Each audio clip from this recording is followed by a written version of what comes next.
Virtual Guitarist presents Inside Sound Minds, an exclusive behind-the-scenes look at leading artists in sound and music. In Episode 1, Brazilian composer Heitor Pereira talks to us in his studio and shares his wisdom on Minions, how film scores are like fruit salad, and why this might be the best time ever to be a composer. I'm Heitor Pereira, a Brazilian composer based here in Los Angeles. I've written music for movies like Despicable Me 1 and 2, and then the Minions, Angry Birds.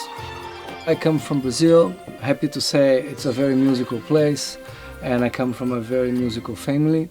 My mother has 17 brothers and sisters, and many of them are musicians, but they played like top 40 music, right? Which was great for me because it was a great education. Classical music came to me a little later. It just multiplied my love by 1,000, and I got hooked. Then I realized, you know what? I have the instincts, but I need to understand how this thing works. So then I studied composition, study orchestration, and to this day I do, because there's so much there to be learned. Why that is important for me? I think one of the main reasons: melodies. Every song needs a good melody to convey the message. At some point I came to Europe and I joined a group called Simply Red, and I toured with them and made 4 or 5 records, maybe 5, for 10 years, which was amazing. Then I moved to America, did lots of session work here, and then I met Hans Zimmer, and Hans introduced me to the world of film. And that was another big educational change in my life, and that's where I'm staying today. It's like I feel that I found my home. All those melodies from the crib to all these artists that I've played with, and then all this influence of the classical music, they can all be put to practice in film music. I think it took all these years to prepare me for this phase of my life, and I'm very thankful for every little note that I played and I was played to. In order to keep the creative process creative, every day that I walk into this studio, I approach it in a different way. Does this sound complete that character? Does this sound add something to it on top of the orchestra and all the acoustic instruments? I may one day start a cue where I grab the microphone, look at picture, and sing, and then I orchestrate that thing that I sung. Very soon that voice disappears. So it was born from, totally instinctive kind of thing. Other days I grab one of the keyboards, choose a sequence, press play, and start improvising on top of that. For the type of movies that I've been making lately, which 90% of them are animated movies, the plugins, they also help me to personalize, the film. And 9 out of 10, yes, they do. Because it's orchestration, right? It's not that all of a sudden, like the ukulele, I would say, takes over the whole score. No, the ukulele is there to guarantee that thing. The plugin is the same, it's there just to be part of that, like fruit salad that tastes amazing, so it's not just one fruit.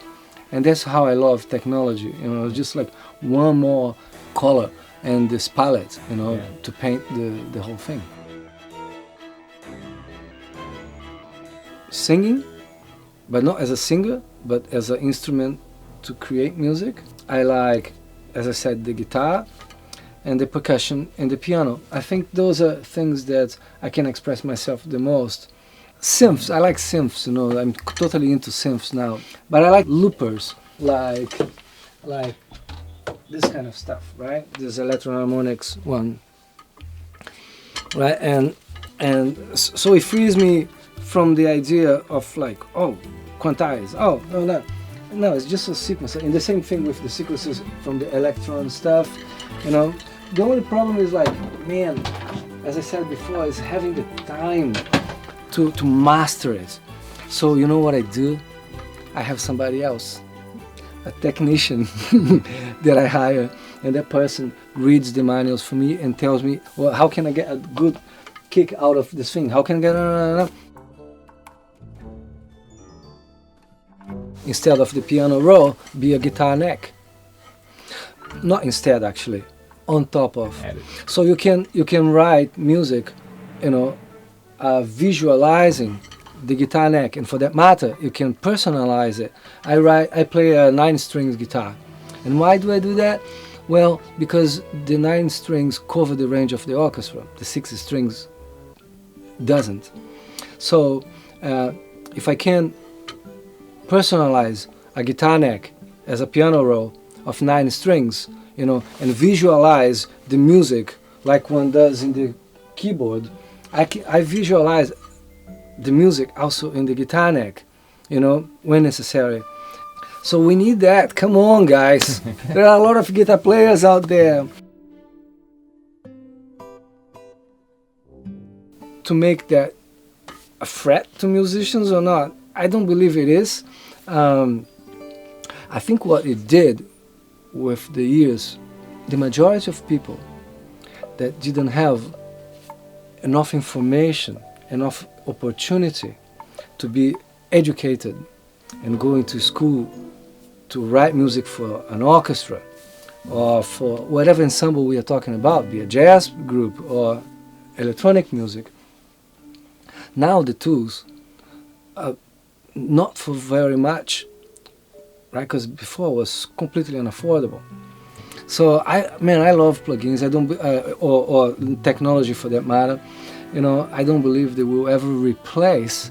It's just because we will, and people will just understand more and more what they are there for, and be actually thankful that they came to play.